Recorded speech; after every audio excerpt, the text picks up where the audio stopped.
What is up guys, Kencheck41 here and welcome back again to another video. So this time we're gonna do the unboxing review on one of the most expensive speaker or headset in the market nowadays. So if you're gonna ask me what's the price, so here's the price. What we have is 13,000. So guys, nabili ko siya sa Power Max Center. So 13,000.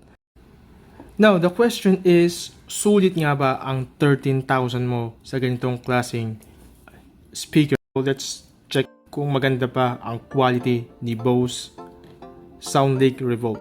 Let's start the unboxing.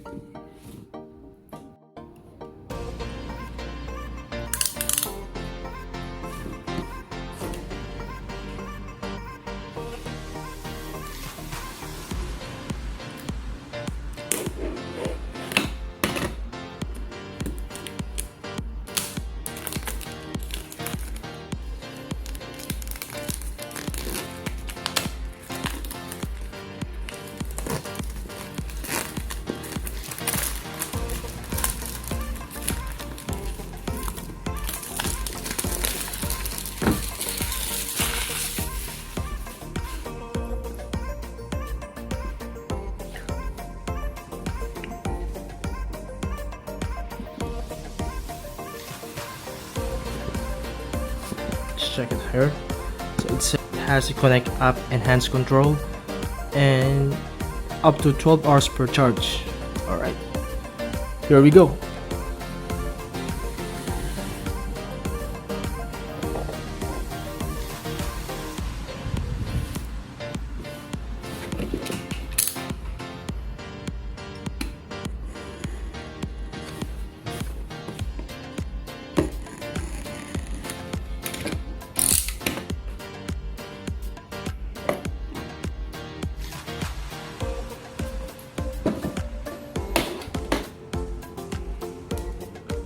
So here's the boss, what we have here. Parang dumi ah. Alright. So medyo silver, parang silver gray siya. Hindi siya ganun kaputi na. Alright, so medyo, yeah. Ayoko kasi ng sobrang puti kasi baka mamaya madaling kapitin ng mga fingerprint, so iniiwasan ko yun. So fortunately, yung black sana yung kinuha kong color, kaso nga lang they don't have the availability of the product. So yeah, kaya ganitong klaseng color ang napili ko. And syempre tingnan natin yung nasa loob ng box na to.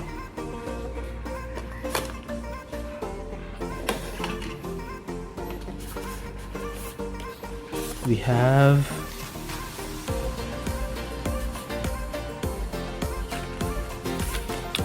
the product description.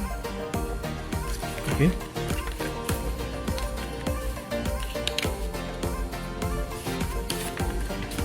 Alright. And then, syempre yung kanyang charger.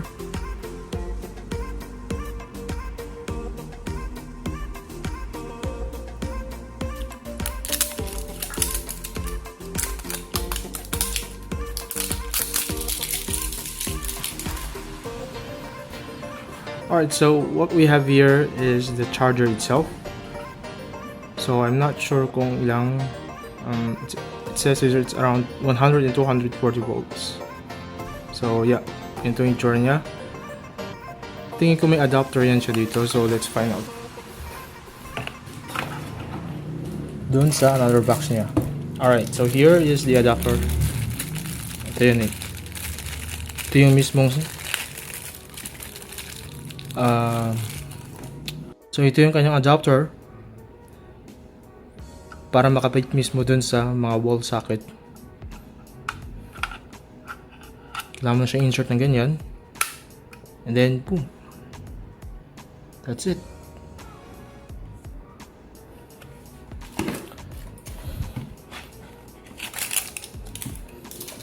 And then the USB. Siyempre, kailangan mo ng connector para ma-charge yung mismong speaker.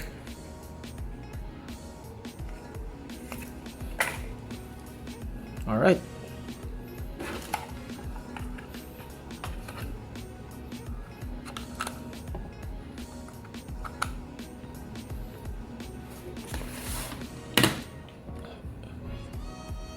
Hanapin na yung socket.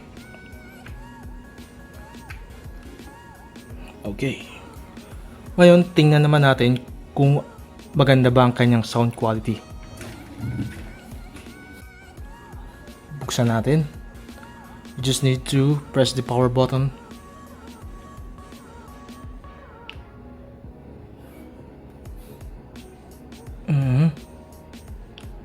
What? Saksak muna natin. Mukhang walang battery yata to. Okay, so kailangan mong isaksak mo muna siya kasi feeling ko wala siyang battery pag binili mo siya mismo ng brand new. So ngayon nakasaksak siya. And then let's press the power button. Tingnan natin kung mag-on siya. English. Alright. To select English, press and hold the multifunction button.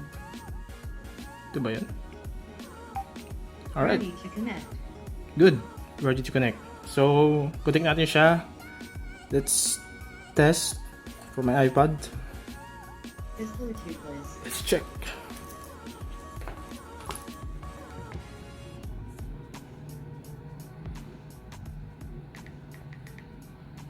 Oops.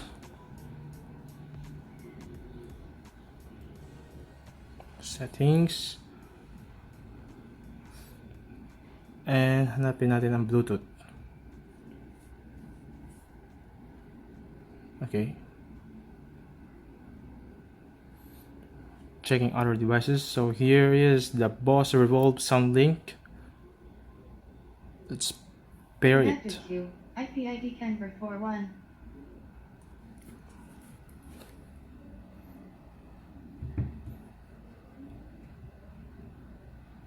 Okay.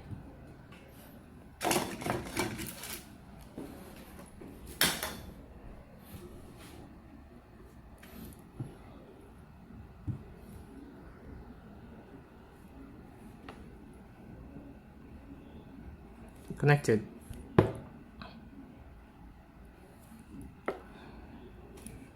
So as you can see here, nakalagay na it's connected. So ready to test.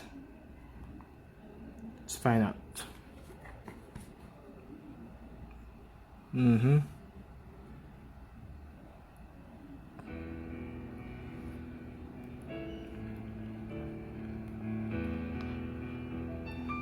So guys, yung narinig nyo ngayon from the speaker itself na yan. Galing na yan sa BOSE.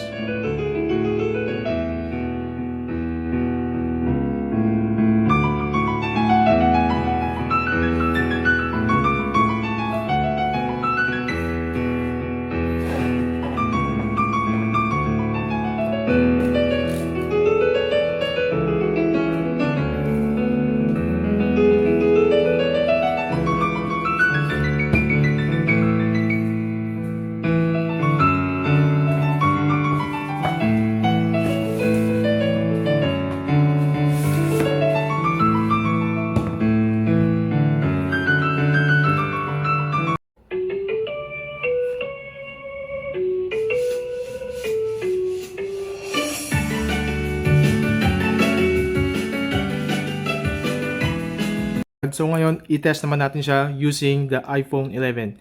So let's go to settings and Bluetooth. Let's find out doon mismo sa BOSE Revolve Soundlink. Connected to Kimber and Alright, so may kita nyo connected. So yeah.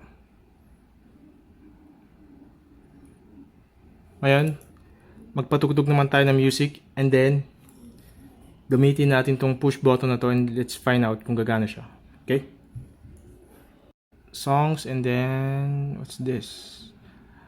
Okay guys, disclaimer lang. So sorry, this iPhone is not mine and hiniram ko lang sa sister ko. So kung makikita nyo, puro K-pop to nandito. So I don't know, I don't have any idea about this.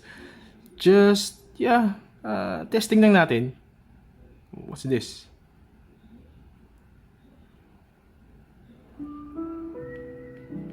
Okay guys, so I'm sorry. So this one is for AUX audio. Tingin ko may ini-insert yata dito. I'm not sure kung AUX daw eh. Okay, sorry. So tingin ko dito yon mismo. Ikakabit mo dito for AUX audio. And then you just need to press this one. Okay. Okay.